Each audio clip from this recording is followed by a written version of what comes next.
Yang di TKP-nya di Desa Pegayo, Bang ya. Siap. Gimana Bang kronologi, Bang?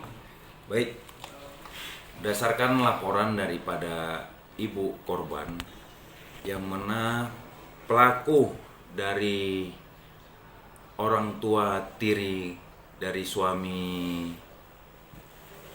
perempuan ibu korban. Jadi kejadiannya berawal dari seminggu sebelum dilaporkan ke Polres Salam, yang mana pada saat istri pelaku meninggalkan pelaku di rumah beserta anak tirinya. Jadi pada saat ditinggalkan oleh istrinya untuk menjual balon, yang kesehariannya memang menjual balon, jadi pelaku langsung mengajak anak tiri pelaku untuk mendatangi ke kamar dan langsung diajak bertiduran di kamar. Setelah itu langsung pelaku mencoba membuka celananya, terus menyuruh memegang atas kemaluannya.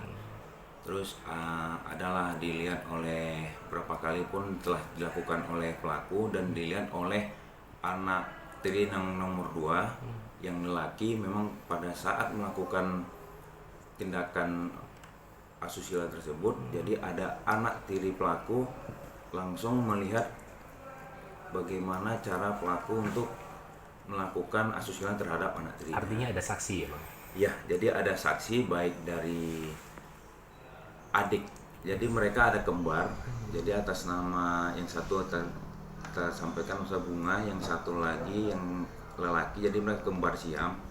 Jadi yang lakinya ini pernah sering melihat bahwasanya tindakan dari pelaku sering membuka baju terhadap adiknya.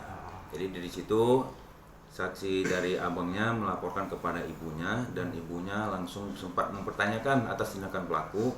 Cuman dari pelaku belum sempat memberikan pengakuannya, dan akhirnya ibunya merasa tidak terima dengan perbuatan suami tirinya, akhirnya melaporkan Polres Subuh Salam, dan akhirnya kita amankan pada tanggal 24 Desember.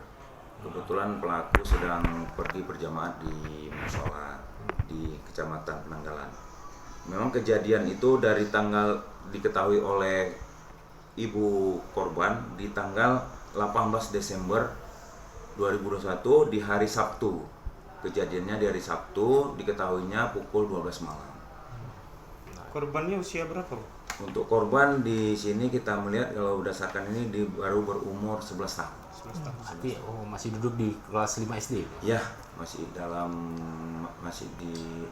sekolah di sekolah dasar SD. Sekolah dasar. Dari hasil pemeriksaan kepada pelaku dan saksi, berarti ini bukan yang pertama dia lakukan tindakan asusila itu. Benar. Jadi sebelum-belumnya memang pelaku ini sempat pernah juga dilaporkan di Polsek Simpang Kiri.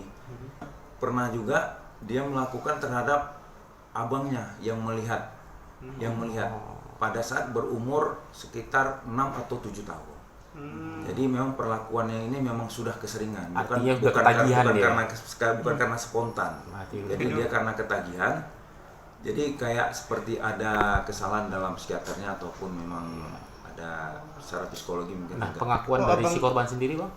Pengakuan memang dari pengakuan si korban sendiri memang dia ada mencium ataupun memeluk berdasarkan pengakuan korban.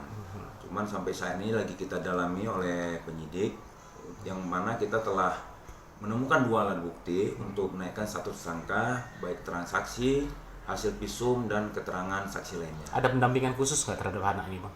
Mungkin untuk anak pada saat kita lakukan pemeriksaan mungkin akan didampingi oleh pihak perlindungan anak ya, dari kita di Kota Salam. Mungkin mereka akan mendampingi bagaimana proses penyidikan lebih lanjut. Ancamannya, Bang?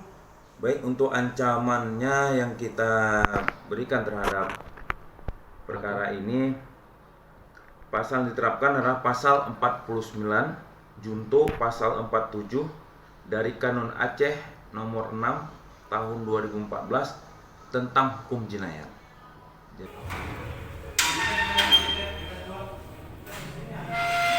Sebelah sini bang.